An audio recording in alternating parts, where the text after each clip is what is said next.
Big time banger coming up in your co-main event. A couple of fighters out of the Commonwealth. We have almighty Arnold Allen, a guy who does not fight very often. It must be a blue moon coming up this weekend. And he doesn't do steroids. His dad does, but not Arnold. I just want to get that out of the way. Allegedly. Well, that's not, out of his words, not me. Allegedly. Dan Hooker is coming into this fight on an odd skid, and we have to mention that. His fifth to last win, he's able to beat Paul Felder. Sorry, his fifth to last fight 2 years ago by split decision. Did he win it? Didn't he win it? We can argue about that till the cows come home. It's a W on the record. He loses to Poirier in an all-time fight. He gets knocked out by Michael Chandler very quickly. He beats Nasrat Haqparast in a very complete game, and then he loses to Islam Makhachev in less than stellar fashion, I guess, but Islam gonna Islam. He's your next champion at 155 pounds. And for Arnold Allen, if you take away anything from this video, this is it. His fifth to last fight is a submission win over Mads Burnell. Mads Burnell was a favorite this past weekend against Adam Boric in a Bellator main event to decide your number 2 fighter in the division next to AJ McKee. That's how good Arnold Allen has been. And Mads Burnell didn't have a stellar run in the UFC by any means, but you always knew that there was something there. His ground game is great. So for Allen, he beats Burnell, beats Jordan Rinaldi, no longer with the promotion, beats Gilbert Melendez, no longer with the promotion, beats Nick Lentz, no longer with the promotion, and beats... Made 2 of them retire, though. Like, he is directly the cause for 2 of those guys. And beats Sadiq Yusuff by decision, where he drops him in the first round, did not have a stellar third round against him, and we saw Sadiq come back, have a good fight against Alex Caceres this past weekend. So for Arnold Allen, his last fight being against Sadiq Yusuff, that was 10 months ago. And for Allen, it's just periods of inactivity throughout his career. He is a super prospect. He's been booked against Josh Emmett, Jeremy Stevens in the past. This is the biggest name that he's been booked against so far. And for Dan Hooker, he's moving down from 155 to 145. And he always said the whole time he's at 55, I'm going to move back down to 145. So now he does it. Matt, the takeaway... Can the Hangman hang at 145? We're going to find that one out. It's going to be interesting. And here's the thing. I believe Arnold Allen is of the elite in this weight class. And I don't have any sound evidence to really back that claim up other than just trust me, bro, and just go back and watch some of his fights. But there's more than just a top 5 fighter in Arnold Allen. He's extremely cerebral and does not get the credit he deserves for that. His defense is amazing on the feet. Not a guy who gets hit clean very often. And I do think that those are 2 extremely underrated attributes, especially at the top of divisions. Because for Dan Hooker, you kind of mentioned it. He has the crazy fight against Paul Felder, a back-and-forth wild war where a lot of people thought Felder won at the end of that. A lot of people thought Hooker did. It was a very close fight down the middle, but he had a lot of damage in that fight. Then he turns around and fights Dustin Poirier. Takes an ungodly amount of damage in that fight too. Then he gets finished by Michael Chandler, and that was the first time where people start to think, hey, is this damage starting to accumulate on Dan Hooker? And it did feel like his next fight against Nasrat was sort of a litmus test as to, hey, has the damage taken its toll on you or no? The damage, I mean, even the Barboza fight, that was bad too.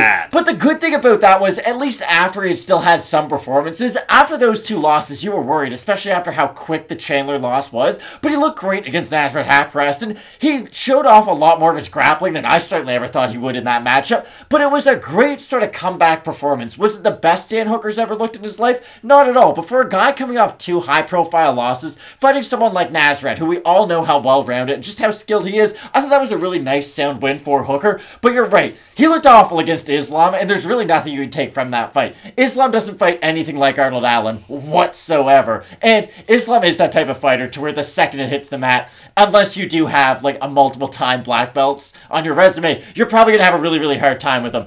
But for Hooker, this is my issue. He was big at 155 pounds. He towered over the majority of lightweights that he fought. I really do worry about him at now 32 years of age, making the return down to 145. He was always big for this weight class. He was then big at the next highest weight class. I do worry about the drop down in weight, especially for someone who, as time has gone on, I do think Dan Hooker...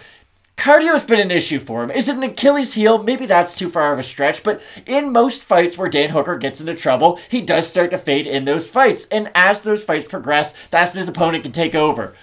Arnold Allen loves fighting in those style of fights. He does not mind starting it out, using the leg kick, using the jab, just putting feelers out there until he can really get into a rhythm, because that's the key for Arnold Allen. When he gets into a rhythm, like Giannis going downhill, or like a lot of other fighters like we say, he's so hard to stop, because he doesn't stop doing what he's really good at. It's like what we said about Paul Craig. Paul Craig knows he's good at jiu-jitsu, so he doesn't go out there trying to fight outside of his means. That's what I love about Arnold Allen. I don't ever think he's going to start fighting like Damian Maia or start throwing kicks like Yair. He's a steady fighter who's hard to hit clean and hard to take down, and at the end of the day, that's a really hard fighter to beat. It really is tricky. Obviously, Dan Hooker has the name recognition. He's been there. He's been on the marquee. He's been in main events with Paul Felder and Dustin Poirier. He's fought the bigger name opponents, and if you look at it at 145, do you worry about his chin? I mean, well, before he was losing to Jason Knight, Yair Rodriguez, Maximo Blanco, all by decision, moves up. And I mean, you look at the wins. Ross Pierce, Mark Jacasey, Jim Miller, Gilbert Burns, all by finish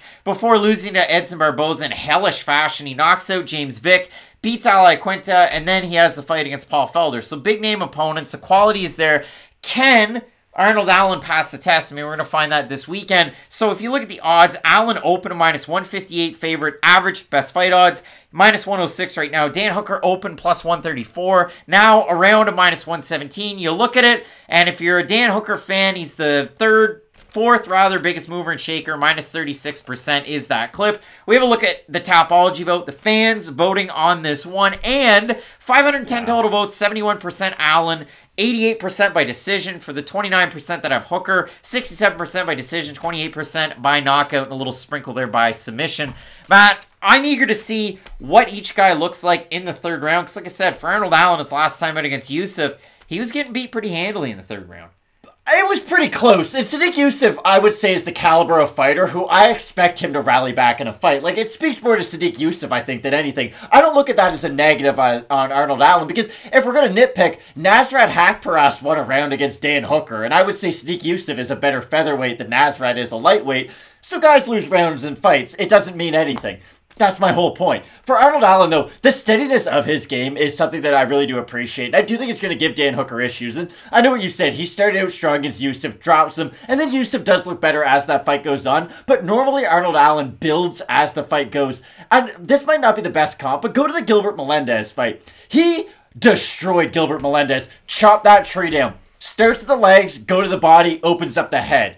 It's just...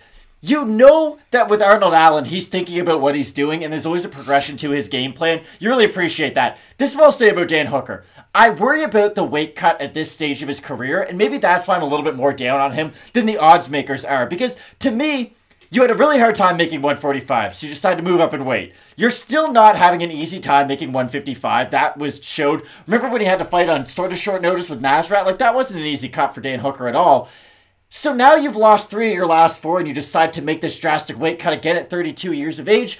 I just don't think this is the best time for Dan Hooker to be making the return to 145. And that's why I don't expect to see the best version of Dan Hooker this weekend. So that's why I have Arnold Allen. Dan Hooker is definitely a smart, savvy pick. Again, he has that lineage. He has those big fights. I'm eager to see how the weight cut plays out. But he has so many different methods of victory. And I like Arnold Allen. I mean, as Matt said it, man thinks on job. You like to see that, especially from a guy signing on the dotted line. I like the output out of Arnold Allen. I like the, Teddy Atlas reference of water in the basement with the leg kicks, with the body work. So for me, I have Arnold Allen in this fight. He gives up 4 inches in height. He gives up quite a bit of reach. You can see that in the graphic next to us. We try and make it as halfway realistic as possible. So I'm eager to see these guys, especially on Friday. We get the opportunity with Question Mark Kicks to review the pick. It's 2 hours before the prelims, so make sure you tune in for that on Saturday. If you're not already subscribed and haven't tossed a like, now's the chance to do so.